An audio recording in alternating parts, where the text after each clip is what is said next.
Assalamualaikum, selamat pagi, salam perpaduan untuk semua. Waktu ini kita bersama-sama dalam program Berjendela Fikir di Bernama Radio.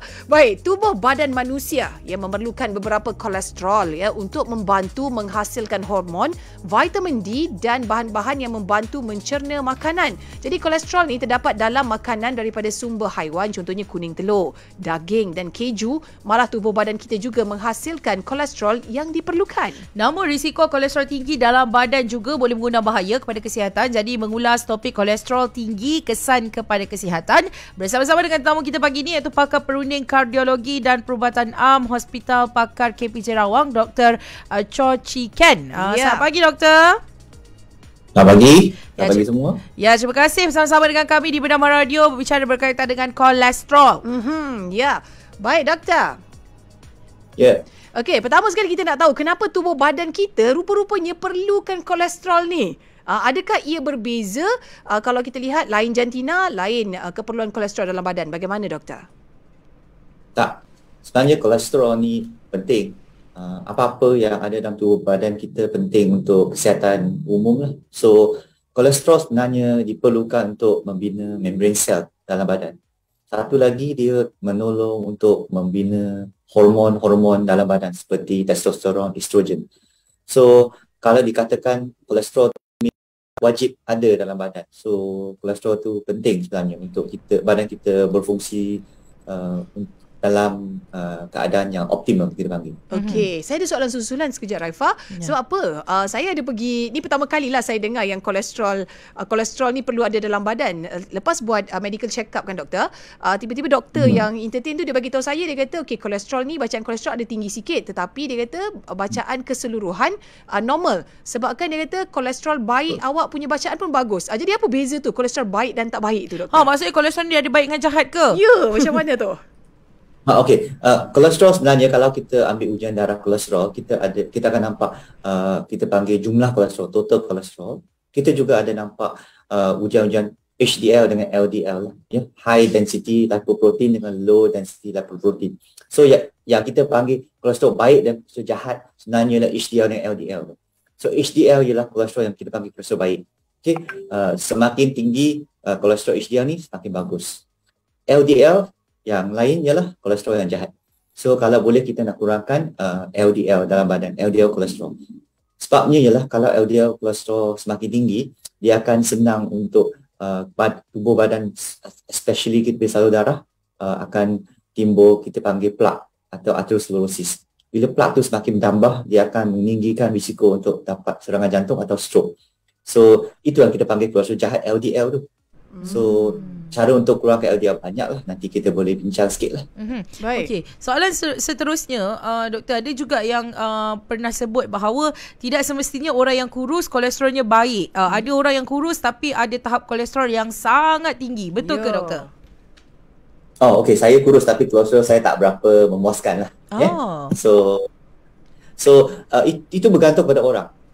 Ada beberapa trait lah atau kita panggil keturunan tu, ada kita panggil FH, familial hyperlipidemia.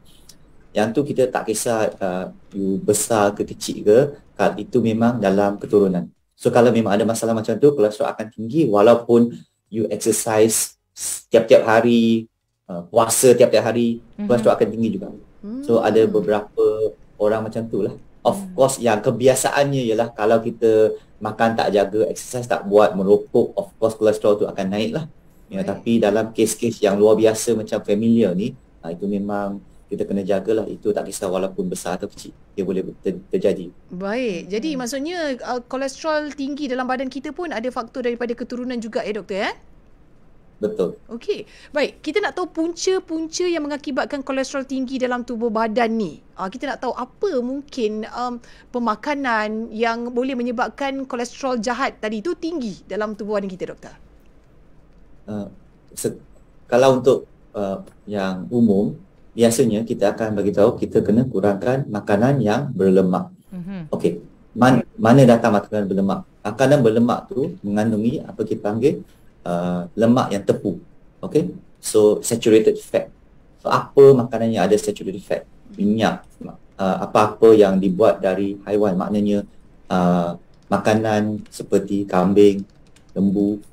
Kalau kita cakap mentega semua tu, itu banyak lemak tepu. Pengambilan lemak tepu yang banyak akan meningkatkan kolesterol level. Ada satu konsep juga ialah karbohidrat. Kalau kita makan karbohidrat berlebihan, kolesterol pun akan naik. So, ini antara dua punca pemakanan tu yang menyebabkan kolesterol tu naik. So, biasanya kita syorkan pengurangan makanan-makanan lemak tepu dengan pengurangan karbohidrat, melebihkan sayur atau serat lah, pengambilan serat, itu akan membantu mengurangkan kolesterol dalam badan.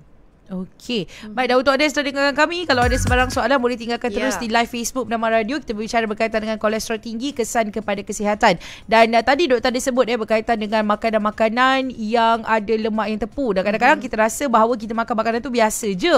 Takkanlah makan mentega kacang tak boleh. Sebenarnya saya nak bagi sedikit info kalau mentega kacang ni jumlah lemak tepu untuk 100 gram mentega kacang adalah 20.3 gram.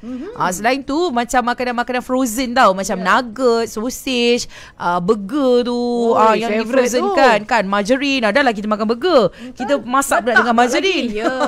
dan kentang jejari ataupun fresh fries, capati dan roti prata yang sejuk beku. Semua ini ada lemak tepu yang tinggi. Kandungan lemak tepu tu yang boleh mengakibatkan kolesterol kita semakin tinggi. Baik. Tengah cakap ni sendiri ni, lepas cakap tu sakit ada.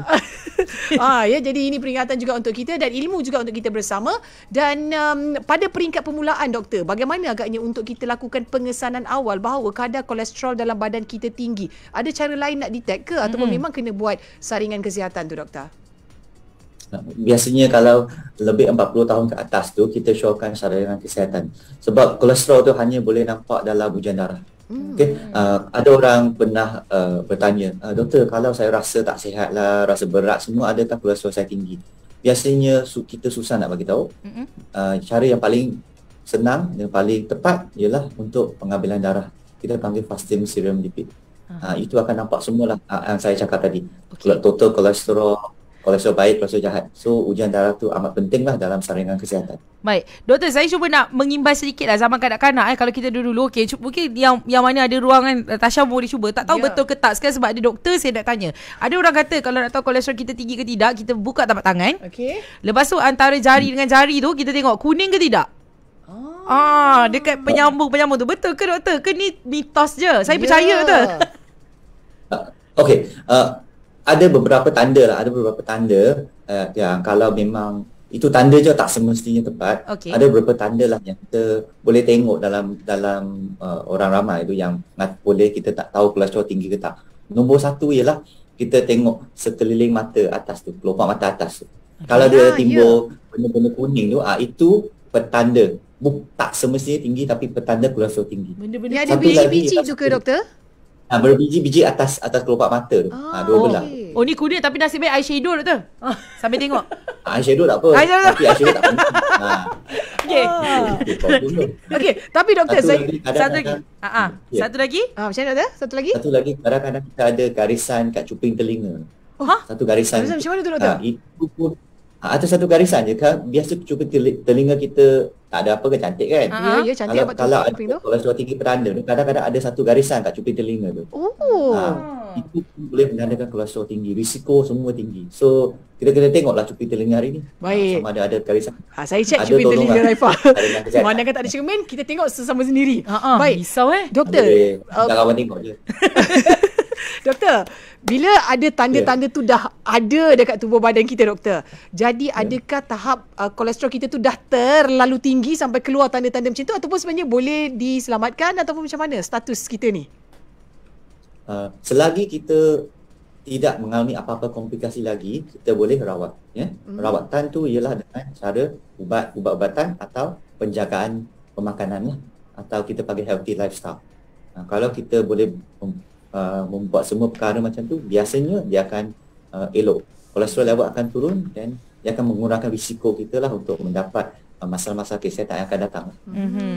Baik, kita ada soalan yang diterima melalui media sosial. Nama dia Irene Suraya. Doktor, saya dah bersenam dan jaga makan tapi kolesterol jahat saya susah nak turun. Ada cara lain tak? Ada. Jumpa doktor. Kalau perlu boleh makan ubat. Kita cuba untuk kurangkan kolesterol. Itu pun kita kena tengok faktor umur, faktor sejarah keluarga, sama ada penjagaan pemakanan ada ke tak, status merokok. So tak semestinya kalau jumpa doktor akan bagi ubat. Doktor akan melihat semua faktor risiko, baru kita akan membuat keputusan sama ada nak bagi ubat atau meningkatkan aktiviti senaman. Mungkin senaman tak cukup atau penjagaan pemakanan tak sempurna. So mungkin kita boleh rujuk kepada pakar pemakanan untuk menolong untuk mengurangkan cara makan, adjust cara makan sikit. Baik, di Facebook ada soalan kata Said Fairuz, doktor, kenapa kardiologi suka sarankan masak guna minyak jagung? Adakah kerana kandungan asid lemak tak tepu dan poli tak tepu yang tinggi? Macam mana pula dengan minyak sawit, doktor? Okey, sebenarnya minyak sawit tu minyak sawit tu biasanya minyak sawit dapatkan kat Malaysia. So saya ada beberapa kawan kat MPOB lah, Malaysian Palm Oil Board. Okey. So saya berpendapat minyak sawit sebenarnya sangat-sangat bagus sebab dia ada vitamin E. Minyak sawit kita ni banyak tocotrienol atau tocopherol. Tocotrienol ni antioksidan, anti penuaan. Sekarang kita tengah buat banyak kajian kat Malaysia untuk menunjukkan sama tocotrienol dan tocopherol dari minyak sawit tu bermanfaat kepada kesihatan kita. So kalau you tanya saya rasa minyak sawit tu tak boleh kita ambil untuk masa ni. Tak ada masalah. Kalau kita kata kita ambil minyak bunga lah yang lebih bagus. Minyak kita beli sunflower oil ke canola oil tu banyak membantu. Tapi minyak kacang tu jangan. Okey, baik. Itu yang show saya lah.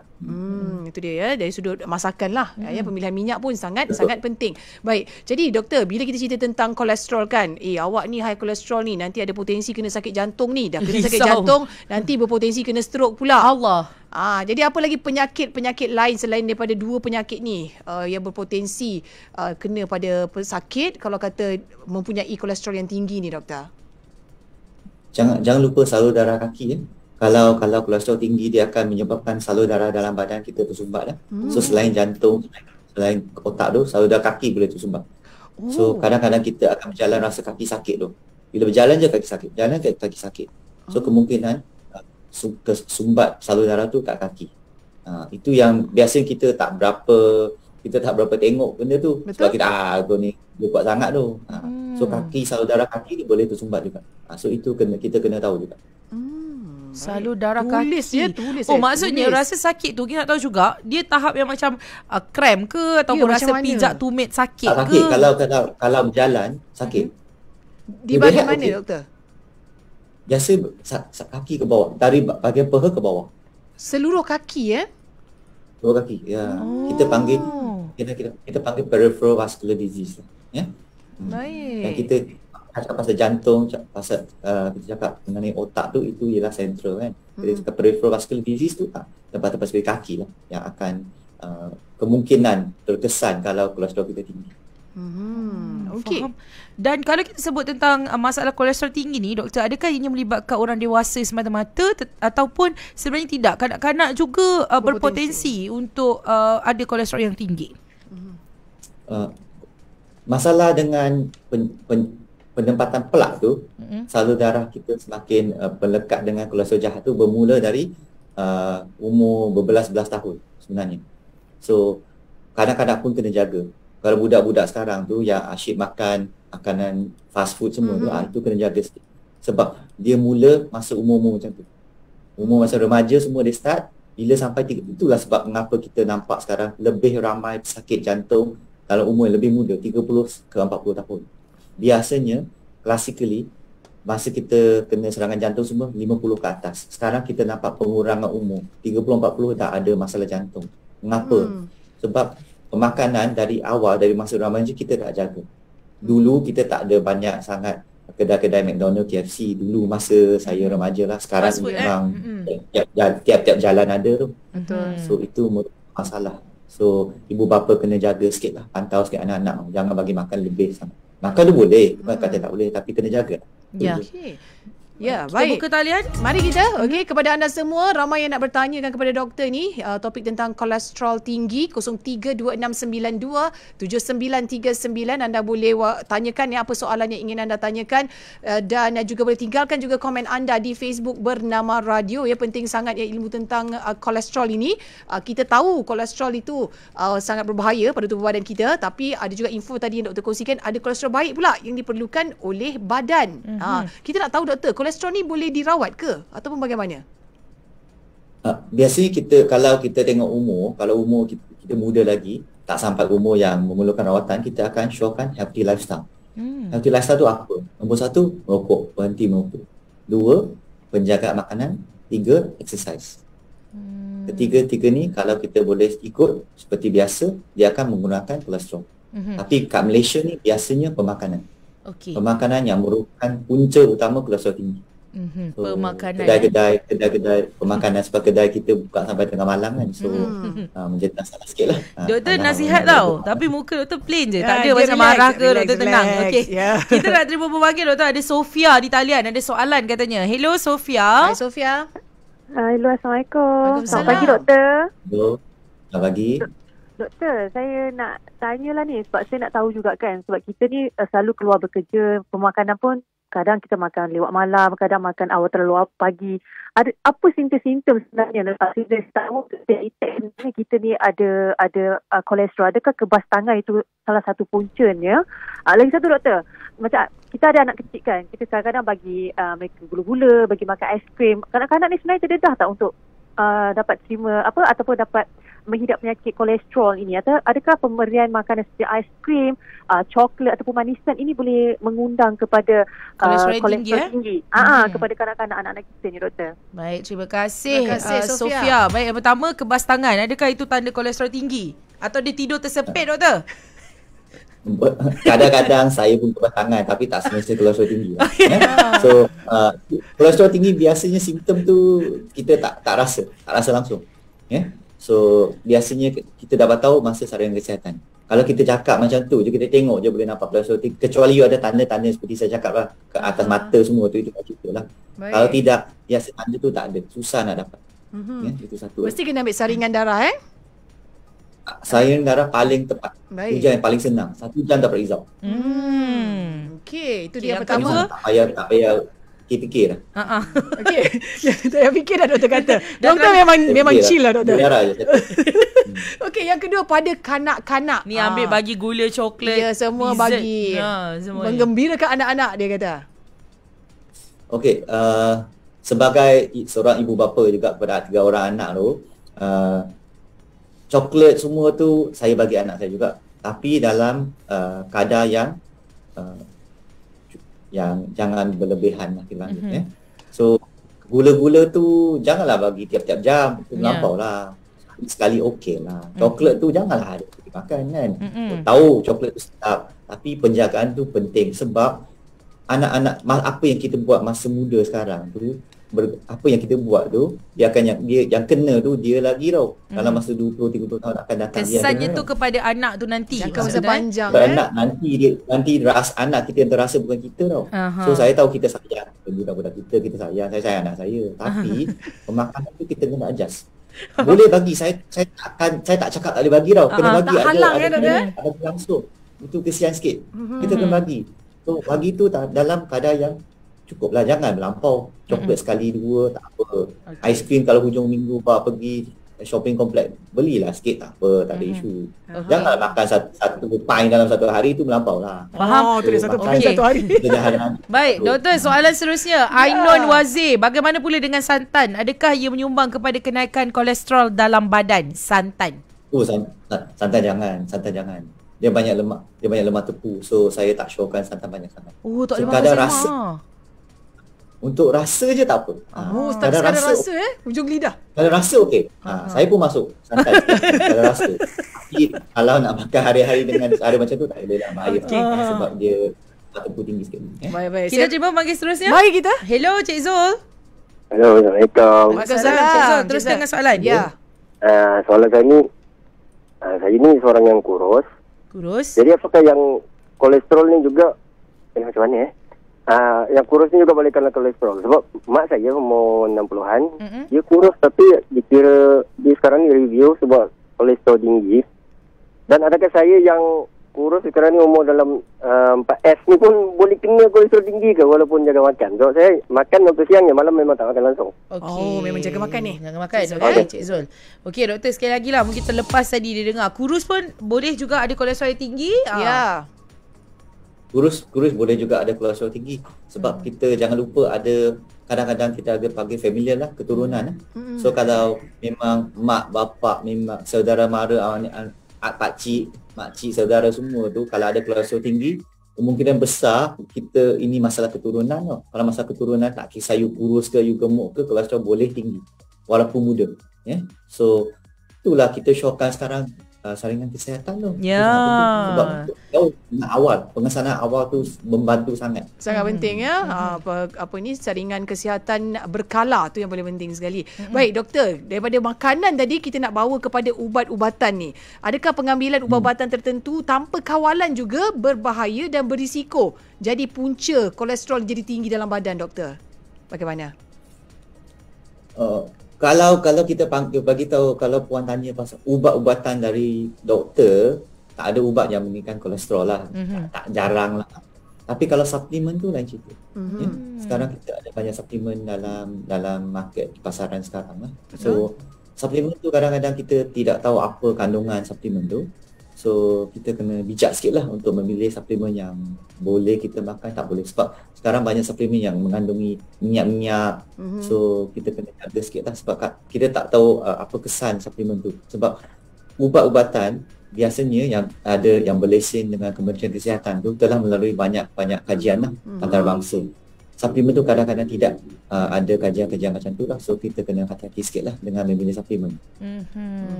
Okay, kalau kita dapatkan suplemen, dapatkan juga dari farmasis yang betul-betul bertauliah lah. Bukan kita beli, kita tengok iklan di media sosial, kita beli. Baik doktor, dari sudut kesedaran rakyat ya berhubung pencegahan kolesterol tinggi, adakah berada dalam tahap yang baik atau sebenarnya kita masih lagi kurang tentang kes-kes kolesterol tinggi ni? Saya rasa kita dah nampak perubahan sikit lah. Dulu memang orang Malaysia kita tak kisah pasal kolesterol pun, makan je, bantai je. Tapi sekarang saya rasa kita dah ada kesedaran yang tinggi sikit lah dalam masalah kesihatan ni. Semenjak COVID melanda, ramai dah mula lebih mengetahui tentang kesihatan diri. So ramai datang untuk buat saringan kesihatan. Media sosial pun membantu sebab dia akan beritahu apa masalah-masalah akan datang tu. So kesedaran orang Malaysia ni memang dah meningkat sikit lah. Tapi kesedaran untuk datang hospital adalah, tapi kesedaran makan tu mungkin tak sampai lagi lah level tu. So, kita kena bagi tahu lebih maklumat mengenai cara pemakanan tu yang penting. Faham? Baik, terima kasih doktor bersama-sama kita. Nanti kalau boleh kita nak doktor bersama-sama kita di studio lah. Betul lah. Ada banyak benda boleh buat ni, banyak konten boleh buat. Kita akan panjangkan lagi program kita ni sebabkan ramai sebenarnya pendengar-pendengar kita yang nak bertanyakan soalan ya. Baik, terima kasih doktor bersama-sama dengan kami. Baik doktor. Okey, baik, itu dia. Kan Dr. Cho Chi Ken yang merupakan pakar perunding kardiologi dan perubatan am dari Hospital Pakar KPJ Rawang. Jadi kalau nak tahu kalau makan telur ayam sadu akan menyebabkan kolesterol naik, semua ni nanti kita minta doktor jawab satu persatu di Facebook Bernama Radio. Tapi yang paling penting doktor sebut ya, kalau nak tahu kita ni ada masalah kolesterol tinggi ataupun tidak, paling mudah ialah ambil je darah. Betul. Buat ujian darah paling tu. Tepat. Paling tepat. Sejam sudah keluar doktor kata tadi. Keputusan, bukan keluar kolesterol tu. Kolesterol nak keluar ada banyak cara. Okey, tapi untuk kita tahu kan. Tapi doktor kata betul juga, boleh juga dilihat di mata contohnya, atas kelopak mata kalau ada bintik-bintik warna kuning, dan juga di cuping telinga kalau ada satu line, satu garisan, sepatutnya cuping tu bersih je.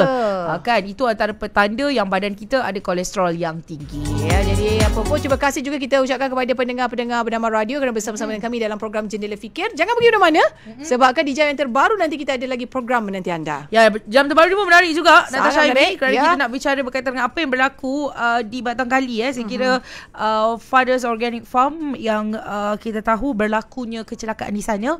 Tapi kita tahu juga di sana ada banyak perkara yang menyentuh perasaan. Cuma satu perkara yang nak diangkatkan adalah berkaitan dengan psychological first aid. Ya, PFA kita akan bawakan nanti 9.30 pagi. Jadi pastikan terus saja dengarkan kami di Bernama Radio. Ya. Punca anda. Disebabkan masih lagi hari lahir Tok T. Mari kita dengarkan dengar lagu beliau. Tok T.